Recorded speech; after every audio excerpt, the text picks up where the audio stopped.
User ID Introduction. In this lecture, you will be introduced to the User ID functionality that Google Assistant provides with the help of voice recognition.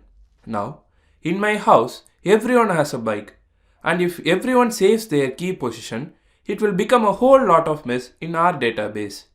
To avoid this, we will do something to retain user's name and use it in our further conversations. There is a way to find a user ID for every unique user which is given to them with the most capable and cool voice recognition system while using Google Assistant. Yes, Google Assistant assigns each person a unique ID based on their voice. Let's say we have the user ID which will look something like this. Now, we cannot address the users by these user IDs as it would be extremely annoying. So, we need some name.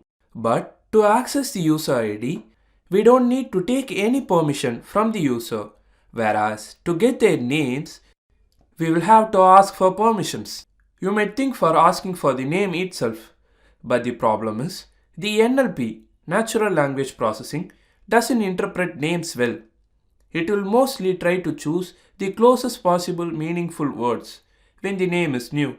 So, what we will do is, we will get their name after asking for the user's permission and store them alongside their IDs in our database. This way, we can provide a highly personalized experience for the users just by recognizing their voice. Just think of it. The next time, the user will be amazed if we let our application speak to him with his names in the conversations. In other words, this is like creating our cookies for our users. This is just a start for creating a highly personalized experience to every unique user of our action. The whole process can be structured like this.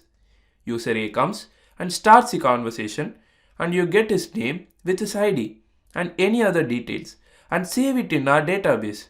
In the next invocation, most probably you can expect A to come again and start likewise.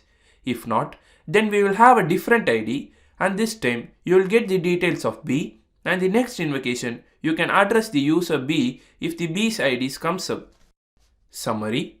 In this lecture, you are introduced to unique user ID functionality provided by Google Assistant, and we also made a project outline to proceed further with this project.